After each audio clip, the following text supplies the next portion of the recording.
इस क्वेश्चन को स्टार्ट करने से पहले मैं एक छोटा सा कॉन्सेप्ट पढ़ा देता हूँ, क्योंकि वही कॉन्सेप्ट इस क्वेश्चन में यूज़ होने वाला है ना।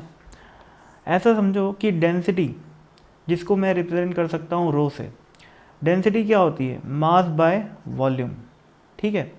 अब अगर मैं किसी वायर की बात कर रहा हूँ जिसका क्रॉस सेक्शनल एरिया है ए, ठीक है, और किसी एक पर्टिकुलर लेंथ को मैं एल मान लेता हूँ, कोई भी एक लेंथ को, ठीक है, और इतने पार्ट का जो मास है उसको मैं मान लिया हूँ एम, तो डेंसिटी क्या होगी? Mass by volume. और वॉल्यूम को मैं क्या लिख सकता हूँ? वॉल्यूम को मैं लिख सकता हूँ cross sectional area A into length. ठीक है। इससे क्या रिलेशन आएगा? Mass by length is equal to rho into L.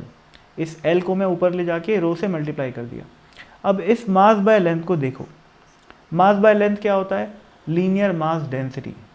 तो लीनियर मास डेंसिटी की जो, सॉरी एल लिख दिया मैं, सो सॉरी, यहाँ पर ए आएगा।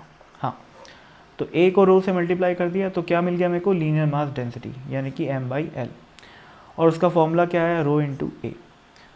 अब समझना ये है कि किसी भी रस्सी में जब वेव पास होती है तो टी बाय म्यू जो होता है वो वेलोसिटी होती है, और ये म्यू क्या होता है? म्यू होता है लीनियर मास डेंसिटी, न कि डेंसिटी। ठीक है ना। लीनियर मास डेंसिटी को डिवाइड करते हैं टेंशन से, डेंसिटी को डिवाइड नहीं करते। अभी क्वेश्चन पढ़ते हैं। क्वेश्चन में क्या लिखा हुआ है? 2 wires of different densities but same area of cross sectional. 2 wire हैं, दोनों की डेंसिटी अलग अलग है और क्रॉस सेक्शनल एरिया सेम है। Are solder together at one end and are stretch to a tension T. तो ऐसा मान लेते हैं कि एक ब्लू वायर है और यहाँ पर एक रेड वायर है। ठीक है। दोनों का क्रॉस सेक्शनल एरिया ए दिया हुआ है, तो मैं उसको ए मान लेता हूँ। इसकी डेंसिटी को रो 1 मान लेता हूँ, इसकी डेंसिटी को रो 2 मान लेता हूँ। ठीक है, क्योंकि वो दोनों डेंसिटी अलग है। ध्यान रखना यहाँ पर जो रो 1 है वो कौन सी डेंसिटी है? एब्सोल्यूट डेंसिटी, यानी कि मास बाय वॉल्यूम, न कि मास पर यूनिट लेंथ, है ना। अब आगे क्या लिखा हुआ है? The velocity of a transverse wave in the first wire is double of that in the second wire. First wave में जो वेलोसिटी v1 है वो ट्वाइस ऑफ v2 के बराबर है, यानी कि जो रेड वाली रस्सी है उसमें स्पीड v2 है, ब्लू वाली रस्सी में स्पीड v1 है, और v1 जो है वो डबल है v2 की। ठीक है। आगे क्या लिखा है?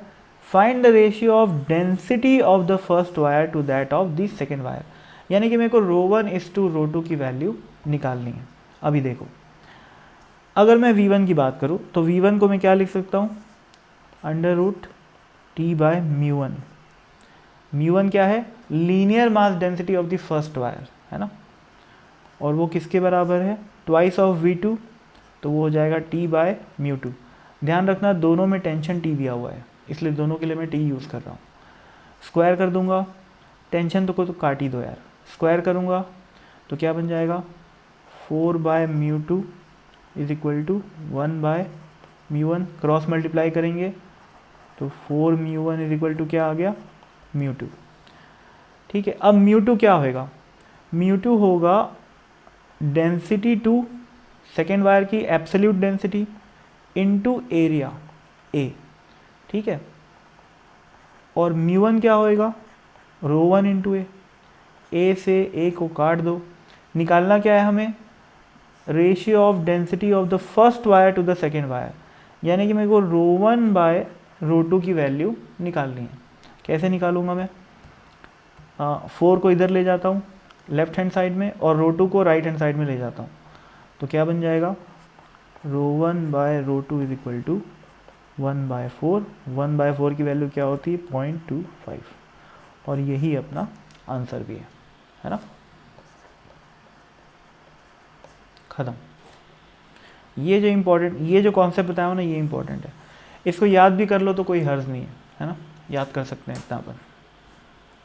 Thank you.